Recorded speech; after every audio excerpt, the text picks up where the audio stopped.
Go Freak Media.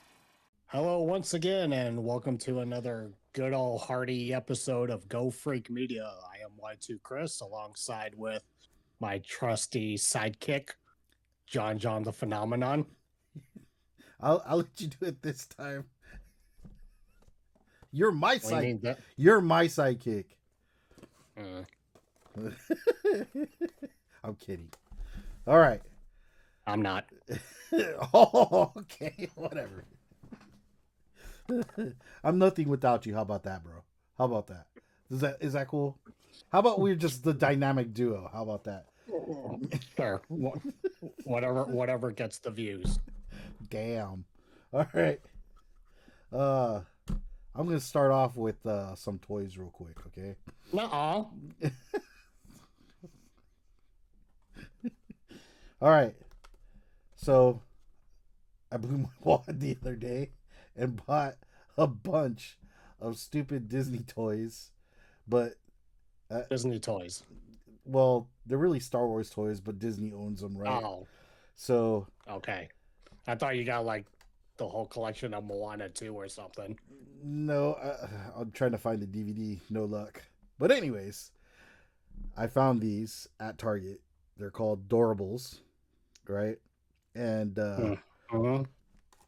I saw on the back that there was a Boba Fett in there. And if you... Yeah, no, I mean, well, before you start, one thing you gotta know about the Phenomenon one here.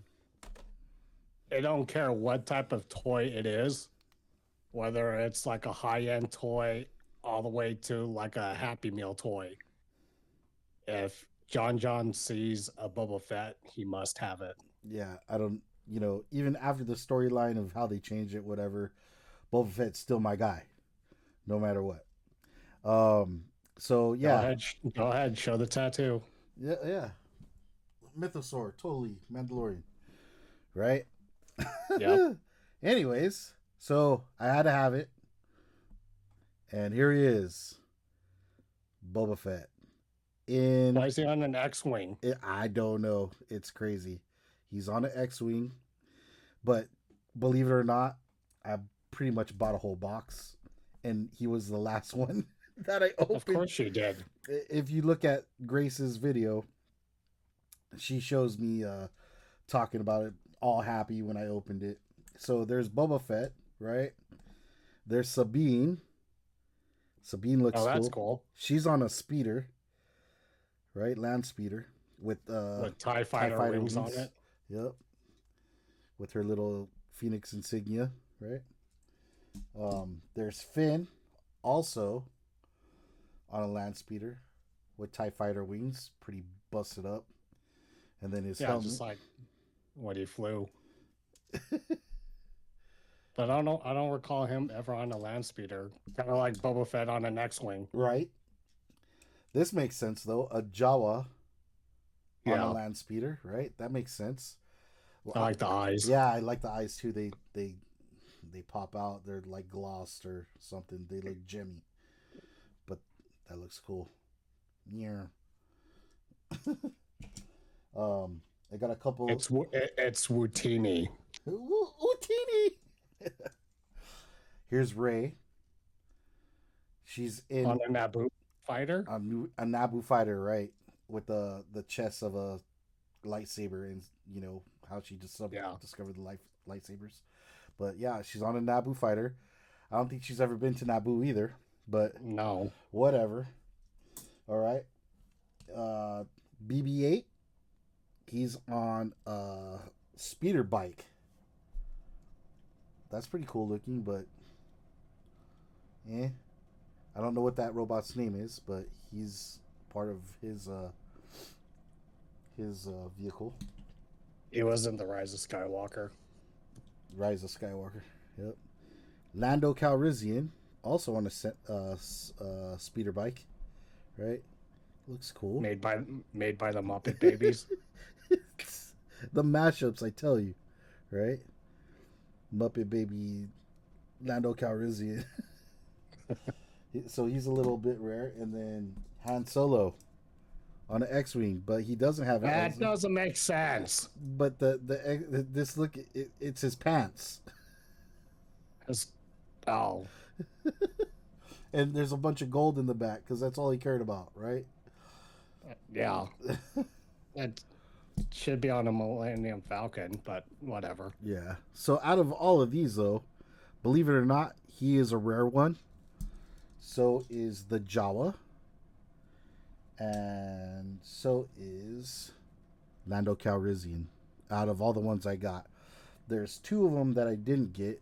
One is ultra rare, which is Captain Phasma and Kylo Ren. Captain Phasma is actually in a Naboo fighter, and Kylo Ren is on a speeder bike. So I didn't get those two, but I spent all that money just for this guy. It's cool. She's cool too, though. I really like Sabine. I like that one. Yeah. Yeah. Hey, you showed me the Boba Fett earlier. Show what's on the back of the X-wing on the Boba Fett. Oh, oh, oh. Got Han Solo. It's and dope. Carbonite. Carbonite. So dope. It's almost like the real size of the character too, right? Almost. Almost the same size, right? Oh, and I see that the figures come off. Yeah, the figures do come out. Oh, that's cool. Yeah, you don't really get. And where can you purchase these? So I found these ones at Target. I'm pretty sure they're at Walmart too. Okay. I got a couple of triple doubles. I got hella doubles of Finn. Maybe we'll give one away. Right? If you help us get to 400, even better, 500. But if you help us by liking and subscribing to our YouTube channel, so well, I don't know, where am I going to put that? Somewhere over here. Yeah. But help us get some more likes, and we'll bring you more content like this, right? First one to comment. First one to comment, right? I'll send you a Finn. For sure. I'll send you a Finn. Cool. All right. I'm moving on to comic books. This time read it. I actually read these two. So wow. These are the two that came out this week. Transformers, issue 18, Void Rivals, issue 17. I did read them. All part of the Energon universe. All part of the Energon universe, which trips me out because Transformers is having its own storyline. At the same time, Void Rivals is having their own storyline. But the Transformers are still inside of Void Rivals, just like G.I. Joe has two books. One is G.I. Joe Energon Universe and G.I. Joe A Real American Hero, which is a continuation from Larry Hama. We kind of explained that last episode we were talking about. Last video. I mean, the G.I. Joe Real American Hero, it's from Larry Hama. This dates back like all the way from the beginning in the 80s when G.I. Joe Real American Hero was in Marvel. And then it jumped up to IDW, and now it's with Image. I mean, we're already up to 314. Yeah, we're in 314. So, anyways, let me talk about Transformers first. I'll give you a little bit of a spoiler alert with this one. Spoiler. If you don't want to hear this, mute it or tap on your screen to fast forward. Yeah. So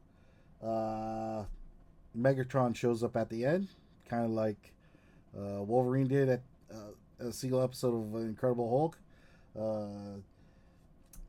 Yeah, he's alive, but he looks pretty bad, in pretty bad shape. The crazy thing is, in this story so far, Starscream is still trying to grab for power to be the leader of the Decepticons. And there's still two different types of factions where people are still Megatron's way, and Starscream's, oh, it's my way. But Bruticus is actually, was created by Starscream. So Bruticus is actually fighting Devastator in this story. In Seattle. It's crazy. the other thing that's also crazy in the storyline is that Optimus Prime has Megatron's arm cannon and Megatron's arm. So that's not really a spoiler if you've been reading this Transformers Energon book. Okay, so that's all I can say about that one. You got to read the rest. It's pretty interesting. It's a good read so far.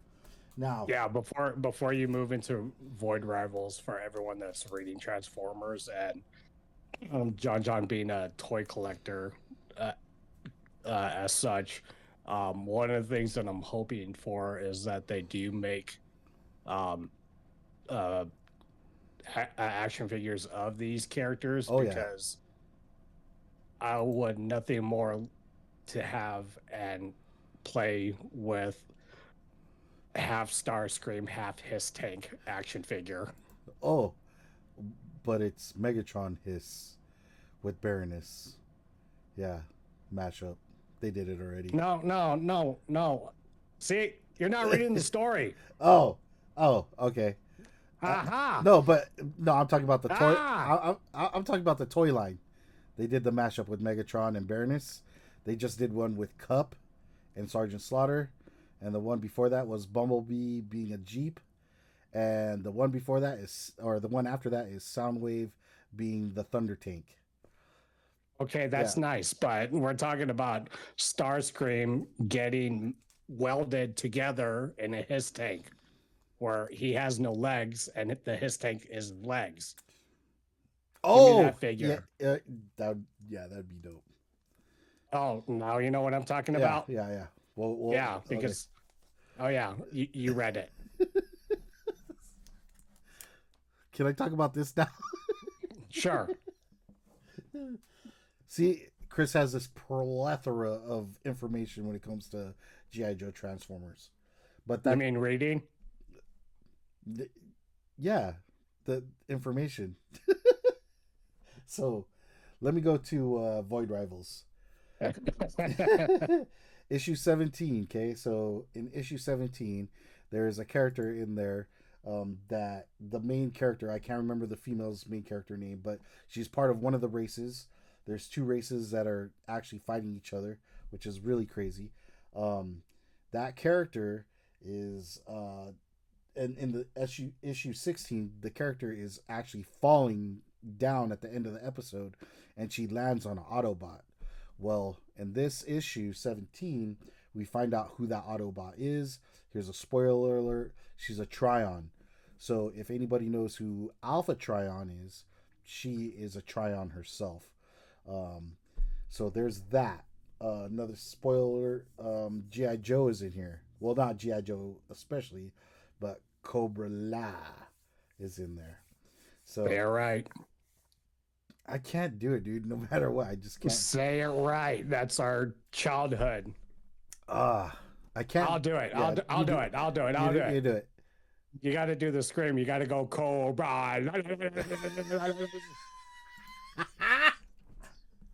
I did it for the views. Okay. So Cobra Law's in here. Transformers are in here. You get to find out what's really happening. It's all coming together. You're seeing what's really happening and why this is called Void Rivals. This one is a must have to actually see the real backstory of why this comic book is being put together. So read this one, get it. I didn't just get it for the cover this time. So yeah, I liked it. Check it out. Yeah, I mean, we talked about it in the last video that we're gonna jumpstart our website, and one of the things that I'm gonna be doing myself is I'm gonna be writing an article about the Energon universe and explaining a little bit in depth of like these three titles with Void Rivals, Transformers, and GI Joe. But it's a new take on everything. I'm liking it. I got John into it, so it's a pretty cool story. Can't wait to see like how it all comes together. And for the record, the female that John's talking about, her name is Solila, Solila, there you go. Cool. because I read it. I just couldn't remember her name. Like I can't. So the other Tryon's name though is Zerta. How about that? There's a spoiler. There, I read it. So now you know I read it. Moving on. All right, I'm gonna go back to some toys here, or one toy in general. This toy is actually hard to get, but back in Oh. the '80s, right, late Mm-hmm. '90s, there was the Secret Wars comic book that came out, and this was the introduction of the Black Spider-Man suit, which was connected to Peter Parker before it came to Eddie Brock, which we now know as Venom. But this toy was the harder one to get, even when they came out in the late '80s for this toy line in Secret Wars. So they made them bigger. This one's still hard to get. It's rare to get. There's probably one in every box. But yeah, this is the one that's more sought after. The other one that's sought after is Wolverine. Everything else is easy to get, but this one, if you can get it, get this one. I mean, I like it. That's why I bought it. It's pretty dope. Yeah, Uh, it's pretty cool. I used to have the original Secret Wars Captain America toy when it came out in the 80s. yeah, I had the Doctor Doom's little machine theme that he came in with. We had Captain America's little machine theme. He had too. Uh, Yeah. I still have my Wolverine, but I don't have his claws. Mm. Should have busted that out. But yeah, I have the original Yeah. Secret Wars My Wolverine. my Captain America figure, it's buried somewhere in Sherwood School back in Salinas. Oh, let's go treasure hunting. Gonna find a lot of 80s toys there. That would be dope if we did do a dig and like found them for real. Oh man, treasure That'll hunt be on the next episode. for sure. Maybe we should do it. Go back to the stomping grounds and figure it out. Yeah. Yep, Hey, did you watch Daredevil Born Again? that's right. We need to talk about Daredevil. I did. That's why I asked if you watched Daredevil Born Again. I did. Okay, cool. What did you think? What did you think?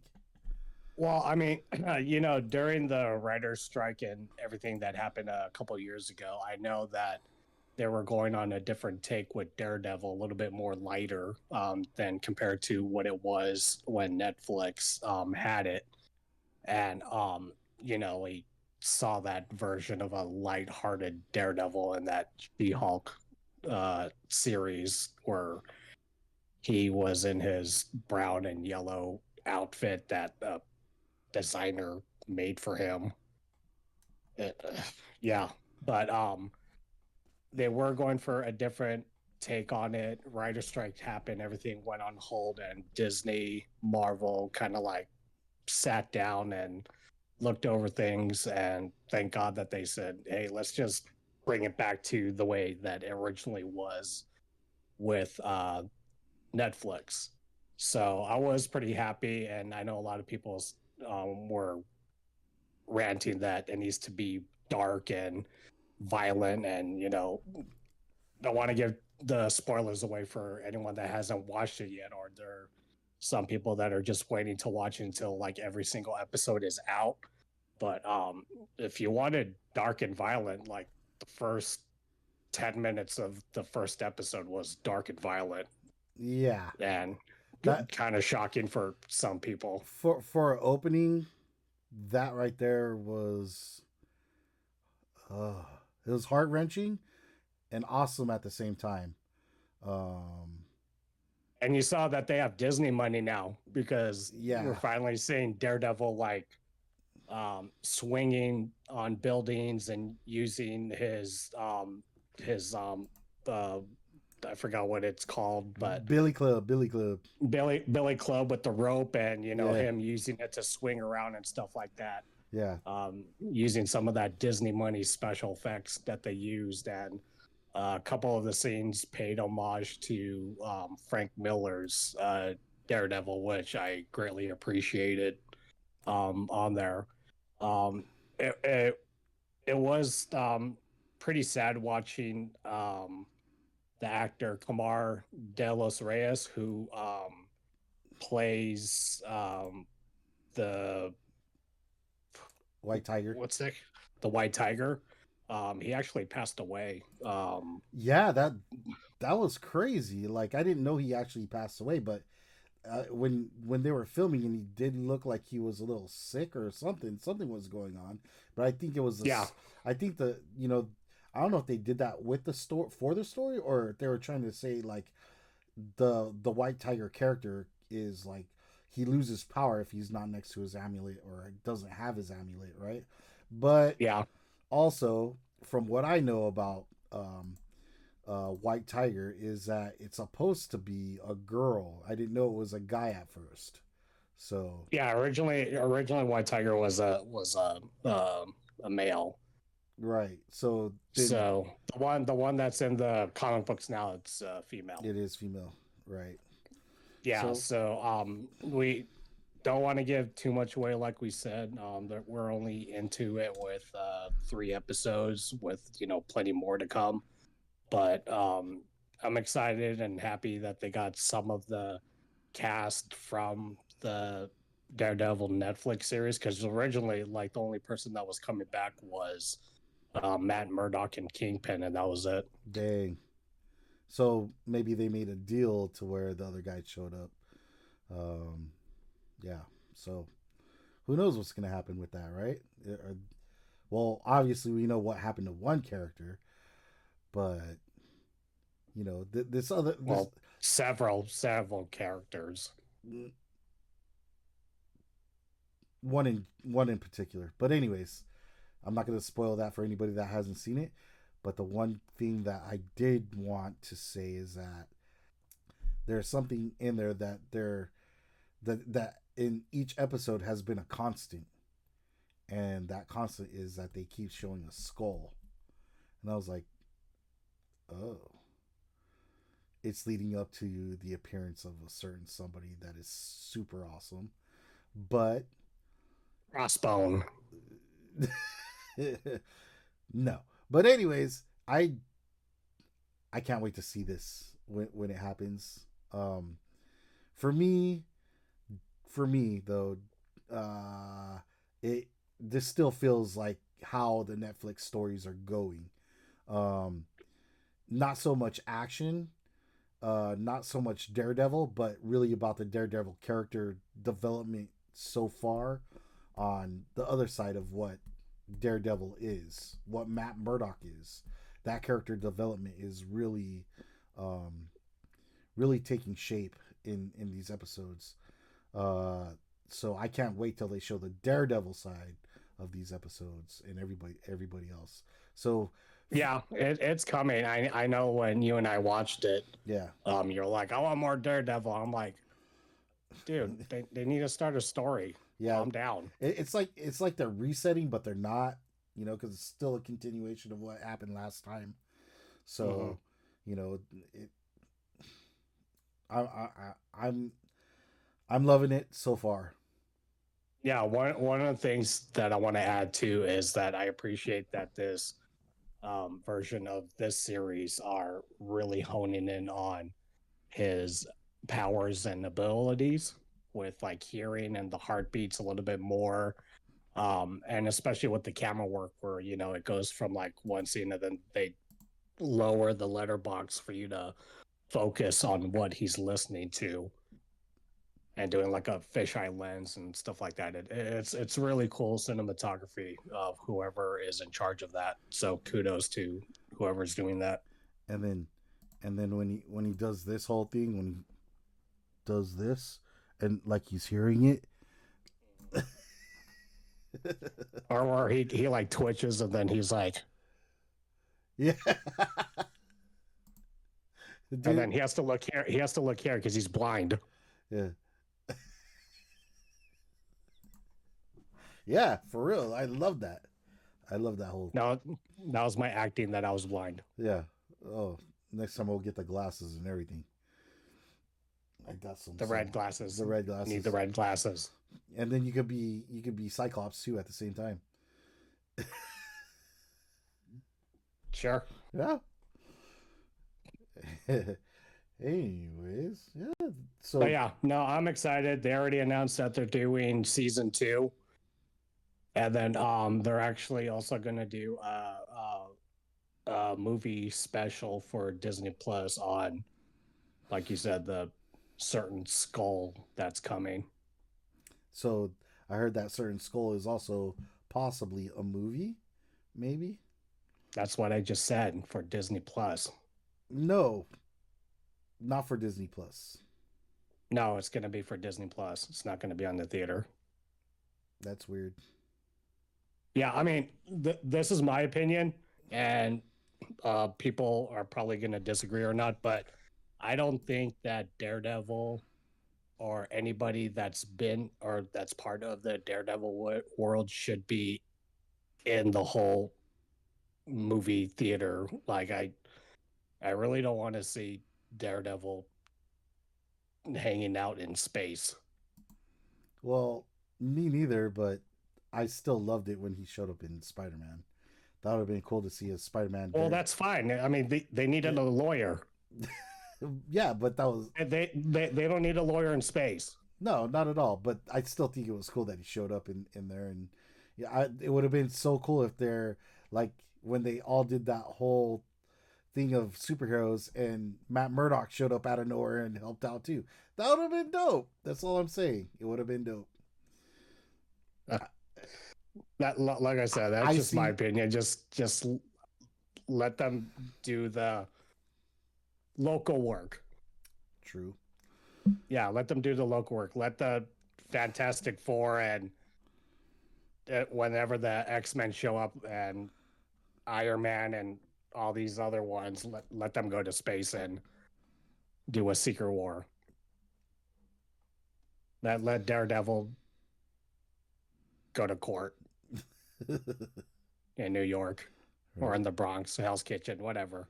Coming up in like other episodes, like you and I are gonna be talking about the upcoming DC James Gunn movies and stories that are coming up. We're gonna dig into that a little bit more, and with me talking about how these DC studio movies, they have to succeed if we're gonna have quality, good superhero movies coming out. For sure, indeed. Yeah, that's gonna be like a hour video, just FYI. Oh, we're coming up on 30 minutes here, so it's pretty much time to cut out. Yeah, and I gotta go to bed. Me too. I'm John the Phenomenon. And I'm Y2 Chris. Don't forget to like and subscribe to watch our channel and get more content like this. And we appreciate it. Thanks for watching Go Freak Media. Seriously, why is Han Solo in an X-Wing? No sense. Or Boba Fett. Or Boba Fett. But you know what? Some people buy it. Yep. Later. Go Freak Media.